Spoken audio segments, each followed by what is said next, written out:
What do you make out of these comments also? Purpose, belongingness. Do you see this also when people approach you at Novo? Do you see this as one of their goals? Yeah, absolutely. And I completely agree with Elise, right? I mean, there's so much going on in that space around belonging, D&I, and the purpose part, right? I mean, and we see it, especially with the younger generation, of moving around faster than maybe I've done or we have done.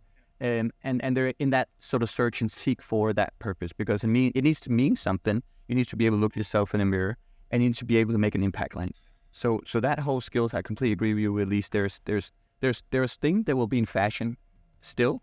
So there'll be things like, social skills is high on my agenda, learning agility, critical thinking, and so on. But I really think double clicking on that social skills and that ability to create, as Elise says, belonging, get those profound relationships, understanding, getting that community, so that it does become both a job, but also a place you actually want to show up, because, you're being heard, you're being understood, you're being listened to, right? So I think I really agree that both the skills part, but the more social sort of aspects of the belonging purpose is really, really important going forward.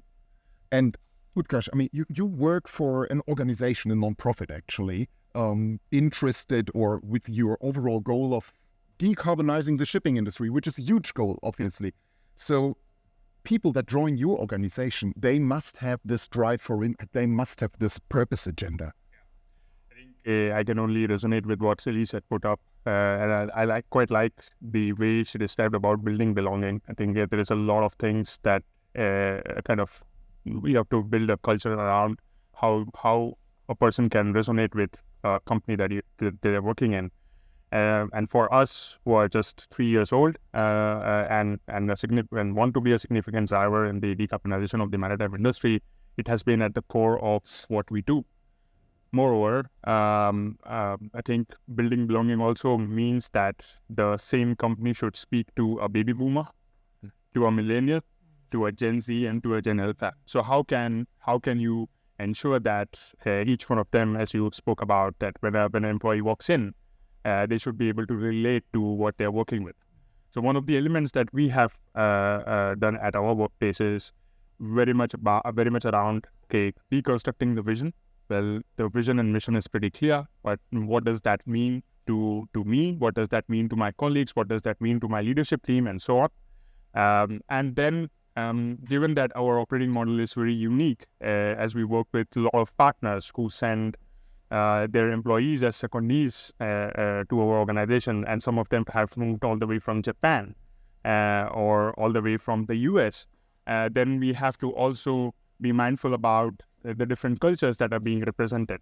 So how you, speaking into what Jacob mentioned around inclusion, and how you kind of factor in not only the cognitive diversity, but also the cultural diversity and the other diversities that come into play to make it happen. Mm-hmm. So it has been very much around how we deconstruct the purpose and the vision that we work with, and how do we want to go around with it in our day-to-day work.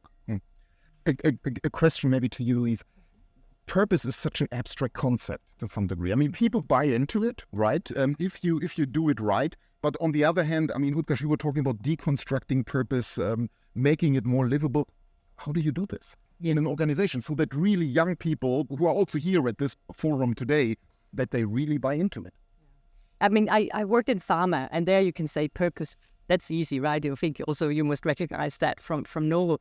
And when I was in Lundbeck, I saw that the first years I was there, it's like, I want to work for a pharmaceutical company. We do good for sick people. We do good for stuff. But what I saw the last couple of years when I worked there was when we had interviews for people coming in, they said, yeah, it's purpose. We understand that it's good to help sick people. But what is your purpose with the climate, with the earth? I mean, how are you related to the war in Ukraine, and people would ask questions like that. So purpose today is not only, yes, I do a little tablet or a pill that help people, but it's also purpose for the whole greater good. And that's very, very big, and it's tricky. It's not something we have the answer for like that. I mean, we had to discuss it a lot in executive management, and they would say, why are they asking these questions? We help patients. Yes, we do, but we also need to have purpose folded out a little bit more.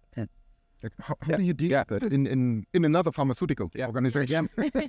But I agree with Elise, right? I mean, our CEO Lars Fogel a few years ago said, we shouldn't be the best company in the world, we should be the best company for the world, right? And that sort of unfolds that purpose of, the whole ESG agenda, D&I, and we have, societal responsibilities. So I think from a purpose-specific aspect, we use quite a lot of time to try and translate what does that mean to me, right? Because it can become abstract, and the purpose can be translated in one way at the executive suite and another way on the shop floor in the factory, right? And I think that is part of that exercise of making it come alive, to make it, translate into, well, what does it mean for my part of the organization? Because it can look different. Overall, I think Novo Nordisk has a very strong purpose, but obviously translating into something that makes a change or drives me every day, makes it more meaningful, right?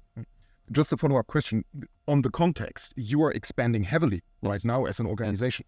Do you see this as a challenge to keep the purpose alive? So yes, I mean, I think we have a very good story and a very good narrative, and we have a strong culture, right? But as I spoke to Elise before we started here, I mean, from a cultural perspective, obviously we are aware that when you grow so fast, what does that mean to the culture? And how do we onboard people into that culture? Because that, you can't just put your, the narrative on a coffee cup and then hope it comes alive, right? I mean, it takes time, and it takes translation, and it takes working with.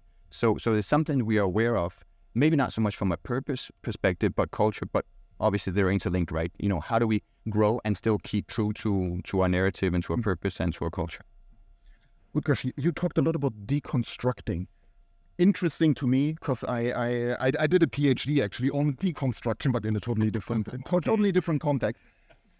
How do you deconstruct a purpose? Can you just tell us a little bit, what do you do? Because you're such an interesting organization, right? With a very strong mandate also. Yeah, I think for us the currency is not seen on or reflected on a bottom line impact that we see on a yearly basis for commercial organizations like Lundbeck or Novo.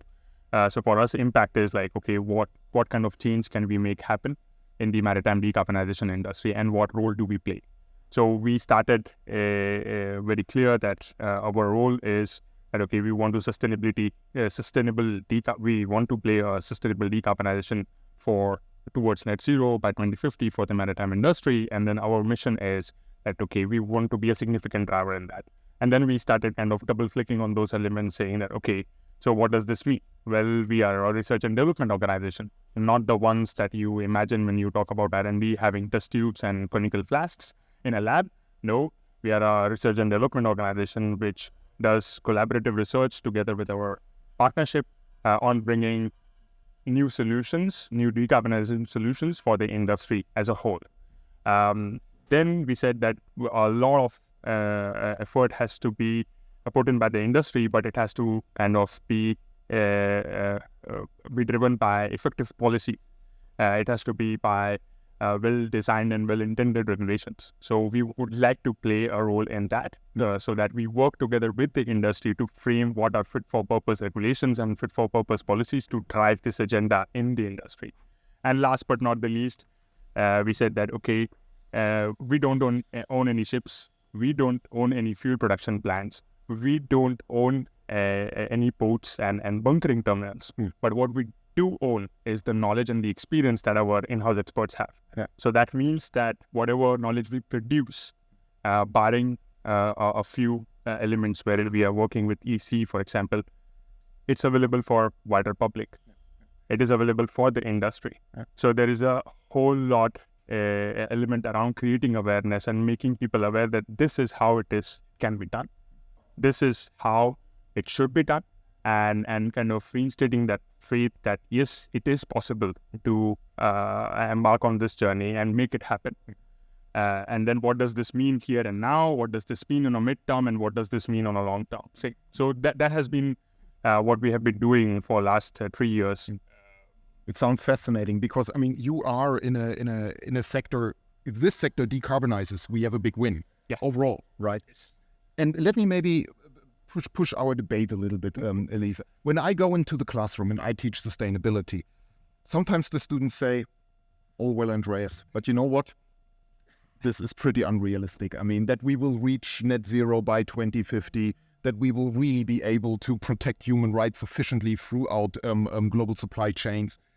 The problems are huge, right? And students often, I agree with you, they feel the purpose, but they also sometimes feel numb a little bit in a way, and feel not very much empowered to do something. What do you tell a student who says that? What do I tell a student? I think what is important, one thing is the purpose and the big purpose, and it's all good, but I think it's super important you break it down into something that's tangible for me, right? So you can say, okay, I cannot make sure the plane doesn't give any emission, but I can bike to work. Right? I can do something, or I can buy stuff in the supermarket that has less impact on the climate. Or when it comes to our work, I mean, what we had was we simply had some employees who raised their hand and said, I have great ideas for something we can do here on campus that makes a difference, right? Just for instance, we changed our cups. A super simple thing, we've changed our cups. It came from the employees. So I think involvement of the employees and getting all their ideas, they're super smart and they have many great ideas. So I think that's one way to get it down to something that means something for me. And I think it's important because abstract is not gonna, it's not enough in the long term. And I fully agree with you. I mean, that for me, this is more difficult to do in the classroom, Yes. right? We don't have cups in the classroom. But what we do have is we have knowledge, right? So I usually also try to tell students, I mean, there are also positive sides. Look at it from the positive side. This year is the first year where we might see peak carbon. We might really see a decrease in carbon emissions from next year onwards. So they're also good news, and we need to celebrate these good news because they then create also purpose.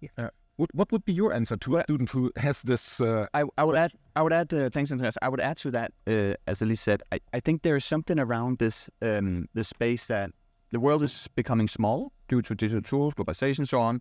In Novo Nordisk, the complexity is increasing.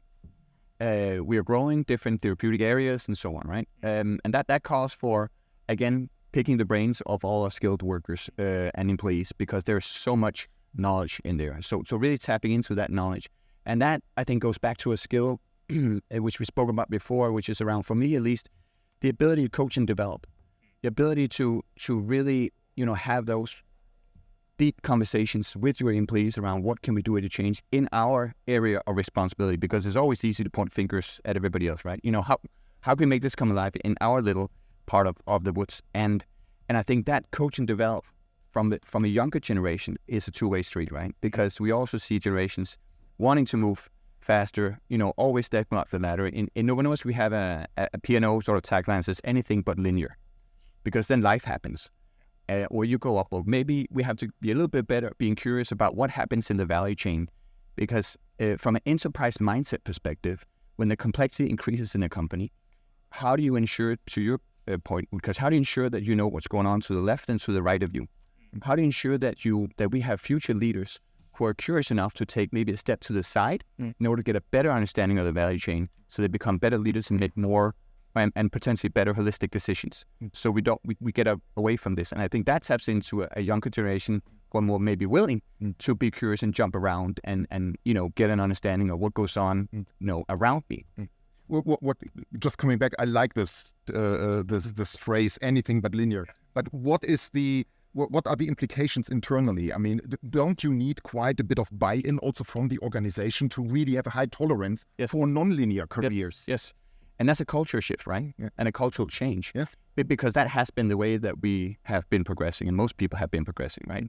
So I think it's about also having those, again, the social skills, and as a future new leader, being able to sit down and have those understanding. Ask, right? Why didn't I ask? Somebody left my team, and then you get the story afterwards. Well, that's because I didn't feel like I got developed. Why didn't I ask? Well, why didn't you say anything, man? That falls upon the leader. So, but it is a cultural shift.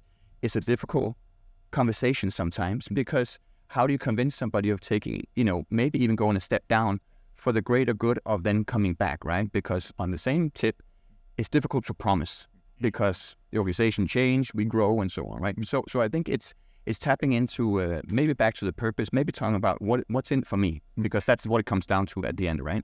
And then having that maybe a little bit longer vision from a career perspective on, if I want to become, as we said, the best version of myself, I need to have better understanding of the business. Sometimes that means stepping to the side, even down, in order to come up, right? But that is a cultural shift. Yeah, I'd just like to comment on that because I think sustainability also goes on sustainability on our people. You know, the young generations today, they have to be on the labor market till they, 72 or something, whatever, right? And working 120% until you're 72, I don't think it's possible. So you also have to say, invest in your people and make it sustainable for them. It might be periods in the time where they need to work less, but then they come back, as you said. I think that is a mindset we have to think more about and develop more, particularly with the help from HR in the future. Do you think this will lead to a kind of us maybe being more tolerant towards non-linear CVs? Because whenever I talk to students, they are quite concerned about, so this is my CV and, oh my God, I have a gap in my CV. So a half a year where nobody knew what I did. Are we more tolerant towards these non-linear CVs?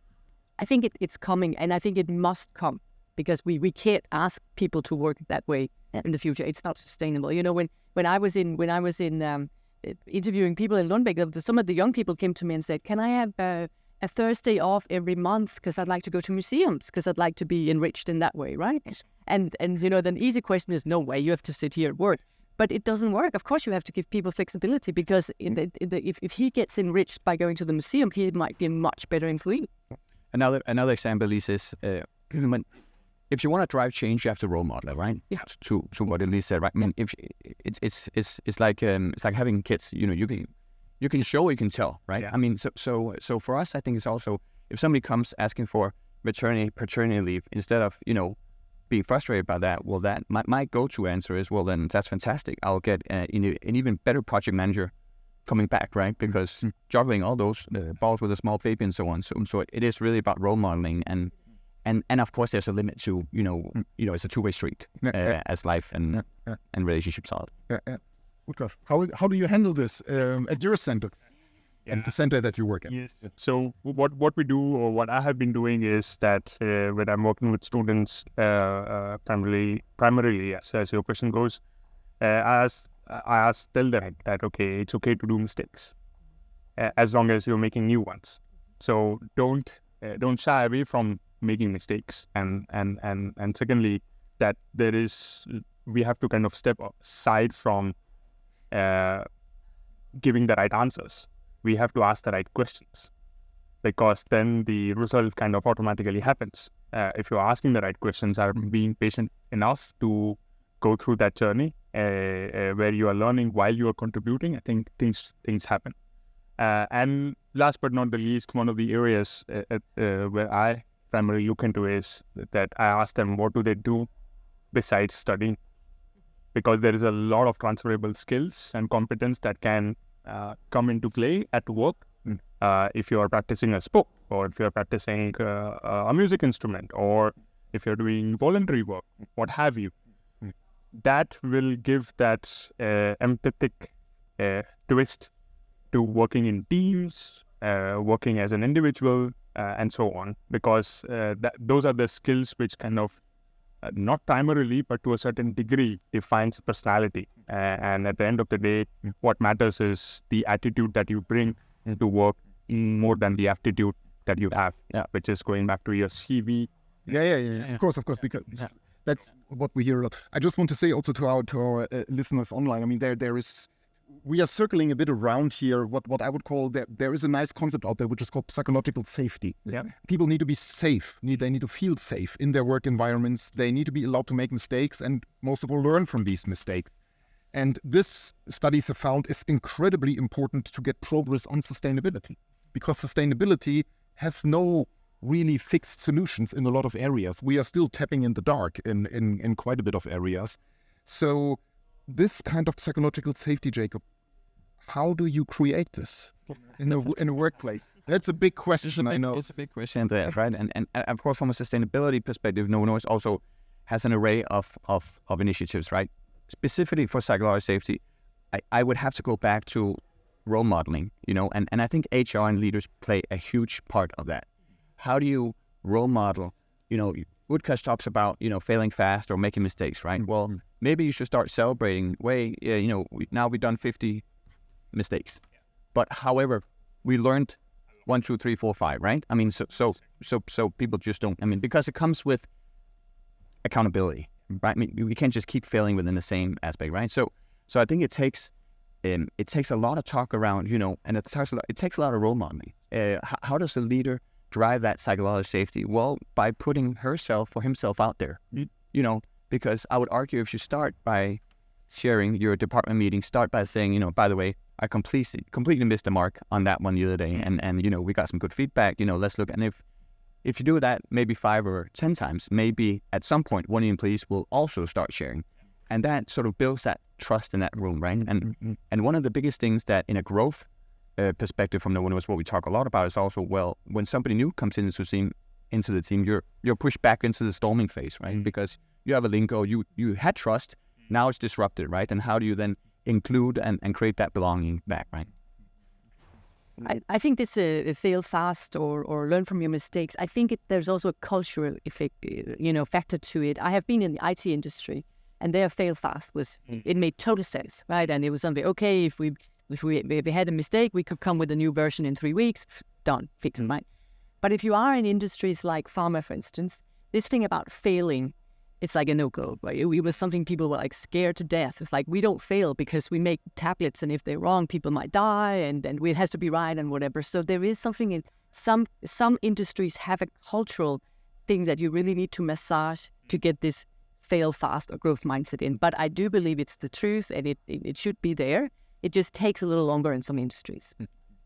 I completely resonate with what Jacob had mentioned just now. One of the things that has had a huge impact on my career in the last 3 years has been walking the talk and being vulnerable. I think being vulnerable in front of your team can go so long way in breeding trust and cultivating trust. You do not see it happen on day one. You do not see it happen in month one.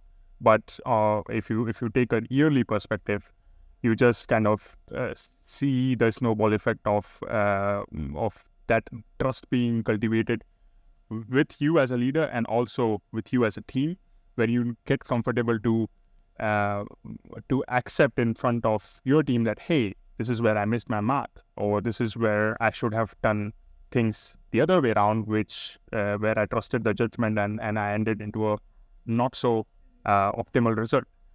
I think that just from a trust perspective, whether you are working in a matrix organization or whether you are working in a big team, it just helps a lot because then people are more, you can say, more forthcoming to accept. And hey, this is where I missed, or this is where I kind of completely screwed up, but this is my takeaway. And that's what matters from a growth perspective, because that's how you're growing, both as an individual but also as an organization. And this is, by the way, also one of the key takeaways of the prime author of psychological safety, Amy Edmondson, who just published a book actually on this, which, by the way, is very recommendable also to our online audience. I want to shift our debate a little bit towards empowerment, staying relevant. I mean, we already covered quite a bit of this in our talk, but there's a lot of talk out there. Companies need to stay relevant for the next generation, right? How do you do this? I mean, what is the magic ingredient, so to say, that you really, for generation after generation, with all these kind of shifting preferences, that you remain relevant? I think, as you said, I think it's if we could boil soup on everything that's been said, then you sort of, get down to the essence of that, because it's a mix of everything, right? It's a mix of all the expectations to new leaders, which at least also, there are a lot. And then you can add the whole, our whole D&I agenda, ESG, and so on, right? Then there's the culture part, because Elise is right. I mean, and you said it yourself, how do we make sure that people understand anything but linear if the culture around it is not set up for it, right? I mean, you can have a very skilled employee who is curious about going to the left and right outside his or her area. If there's not a culture of taking in people, talents from other parts of the business, well, then that stops there, right? So I think it's a mix of everything that we have spoken about, and I think from an empowerment perspective, for me, empowerment is also about accountability, because empowerment without accountability becomes to me, fluffy and without a direction. And I think that's a key skill as a leader, to be able to translate a strategy into tangible, a mission statement or must wins and so on, and set some direction. Then we can always tweak as we go along, right? But obviously, especially with the young generation, empowerment needs to be there, because the mindset. I love the mindset of new employees coming in. A couple of years ago, we had one coming in Novo Nordisk, and we had to talk to the chief scientific officer about something, and then you just don't walk up and knock on his door. And that was actually this new talent's best proposal. And I said, you can't do that. But and she said, why not? Let's just see if he has 15 minutes. And that's just a completely, and maybe it's actually the right way. But I myself was grown up in a culture like, no, we can't disturb C-suite, right? We need to book them 6 months in advance. Did you make it into his room? No, we did by booking. Okay. Beautiful. Yeah. Beautiful. Yeah. Yeah. No, but what's your take on? Well, I would say there is an old saying that people join companies, but they leave their manager. Right. So I think if the companies want to stay relevant, they need to have good managers. It's back to where we started. Management is super important. It's a huge task. Sometimes I even feel sorry for the managers. There's so many things at their shoulders. But making sure we have strong managers, that's what it's all about. That can really be role models and go out and people say, I'd like to work for him or for her, and that is really important, I think. Do we have enough of these strong managers? Honestly, some people can still be better. We can still people can improve, right? That's what I say. But you know them in your organization. If you have a really strong manager, you know who it is. Yes. Right, you know it. Utkarsh, how do you remain relevant? I mean, you are in a quite special situation with the center, right? I mean, you work on something that will be relevant for the next 20 to 30 years, regardless of how we twist it and regardless of what technical solutions really come around.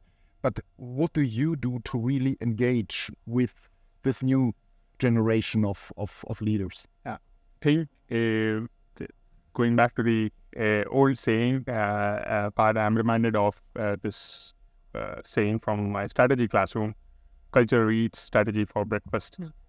I think among very many other things, an organization's culture is very much defined by the people, or by the processes, by the leaders, by the managers, and so on.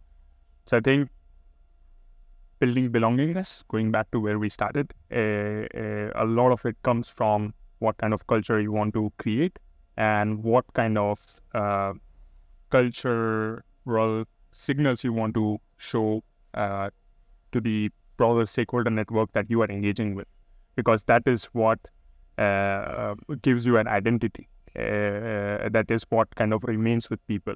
Hey, I had a very good experience in this organization by doing X, Y, and Z things. Yes, you did those things because there were good people or there were the right people helping you get them. So the anything but linear methodology kind of then comes into play, saying, okay, it also is part of defining the culture. In our organization, we have a Friday bar every Friday at 3:00. That's where even our CEO drops in, maybe have a beer or two with us. But that's mainly to kind of beyond work. How do you kind of have those social interactions with youngsters or with your leaders, where you play something together or where you talk about something that's going on beyond work, helps find that connect. So elements like those help define culture to a certain degree, I would say. And I think it's quite important that you say that Friday bar, right? It's something which is quite common in organizations, but that really also senior managers are there. And I remember I spent some time actually at the UN working in New York at the headquarters, and there was also a Friday bar.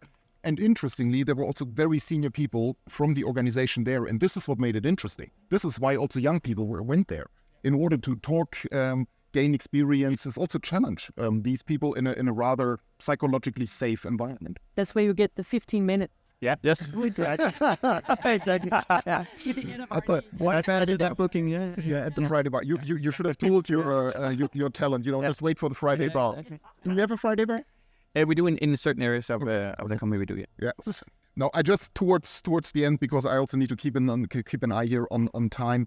want to talk a little bit about how do you actually engage talent in this transformation, right? I mean, we talked a lot about how to attract talent. We need to have purpose for these type of people, but how do we engage them? I mean, the Friday bar certainly is an example, but what do we do to really ensure that young people, the next generation, the young leaders, so to say, that they really can understand how the company relates towards the sustainability transformation? Utkarsh, I mean, for you, that probably is rather easy, I guess, because of the mandate of the organization, right? Yeah.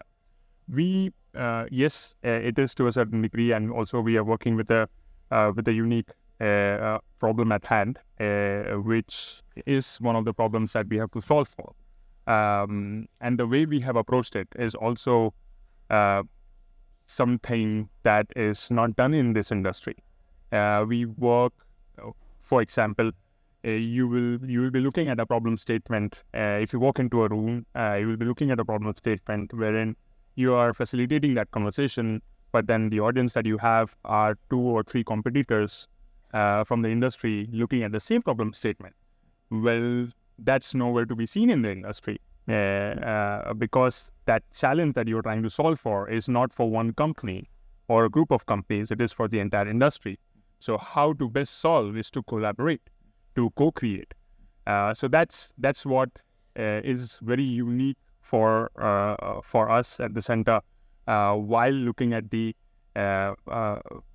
maritime decarbonization as a problem holistically. So we do not look at like, okay, what are the ships emitting when they're traveling in the ocean, but we also kind of factor in, okay, so what does this mean on land? What does this mean with respect to climate change as a whole? And how do we then factor that in what we should be doing as an industry? And then in all of this, okay, what does this mean then from just an equitable transition point of view? So there's a lot of those elements which are kind of hot topics today, but also other problems where there are no solutions or problems that have not been solved before. So there doesn't exist a blueprint that, hey, this is how it was done. There you go. So that's something. It's the nature of sustainability. That's the nature of sustainability, and that's what makes it even more exciting for us to engage in the right conversations with incoming students who are either coming in as student assistants or are coming in as graduates and working with us. And last but not the least, I think we are also unique in a way that we are very diverse from not from just the diversity for sake perspective, but just in general, we are very diverse. We have more than 22, 23 nationalities represented in 120 people who we are, of which 60 to 70 people are not the ones who are employed like me at the center. They are coming in from partner organizations, secondments from different parts of the world, and they have so much value to add and so much of cultural awareness to give to us that it in itself is a very, very that's that talent piece, right? And not falling into that trap of, no, we tried that. That's not how we do things around here. Really being curious and listening to, driving everything from reverse mentorships to other, programs that creates that proximity between top management and younger talents, right? And we talk a lot about Novo Nordisk about, so first of all, how do we identify talent? So once they're inside, how do we then figure out who are the shooting stars among all these shooting stars? And are you transparent or not? Do we tell the talents that they're talents? How do we manage that conversation? How do we manage the expectations? And how do we drive anything but linear discussion after that, right? And I think transparency is a quite important part. And super important. And but it's also a sword with two edges, right? Because it's also, okay, so I have been told I can be your successor. When is that going to happen? Is that too soon? Right, so it's also a thing about being transparent, and I totally agree. We should be transparent, whatever, but we also need to set expectations and do it in the right way, particularly with the younger generations who can be a little impatient at times. Let me ask you one final question. What advice would you give a next generation leader going into business or trying to kind of upgrade her or his career these days? Think about it for a small moment. It's just maybe just a one-liner. And while you're thinking, I just want to point out that we will have more of these executive morning briefs. The next one being actually in June. And we will have there Mads Ellefsen, actually the former CEO from Novo Nordisk. So this is linear, I'm afraid to say. But the next executive morning brief will be with Mads Ellefsen in June. And of course, it will be online. And now, dear panel, the closing statement, please. We start, ladies. We stay ladies first. Yes, I would have one sentence like be curious and be willing to fail. I'm like, I need another minute. Yeah, I think what I noted was, remain curious. That's an advice that I give to everyone who are working in my team or otherwise, and also to seek feedback. Think we at some point in time we touched upon managers and leaders. Where I'm coming from, I have tend to kind of see things in a way that not all managers are good leaders, but all good leaders are good managers. So there is a slight difference because managing is challenging, managing is difficult, but being a leader and leading the teams and leading the organization is even more challenging because you're lonely on the top. It gets very lonely. It can get very lonely at it. Yeah, I also wrote curiosity, but I also wrote, this African proverb: if you want to go fast, go alone. If you want to go far, go together, right? Yeah. So that taps into the belonging and inclusiveness and the diversity of creating a scene. For me, it's also about being a talent builder. But for up and young coming, it is really that, not be so afraid of stepping to the side. I've had several leadership positions. I've also had individual contributor positions, and you know what? It's actually not that bad. It's actually pretty nice to sit back and do your job and go home, right? Because it just adds to the complexity and the responsibility when you become a manager or a leader, right? So I think be curious about, how that career can look like, and there's not sort of one fixed way, right?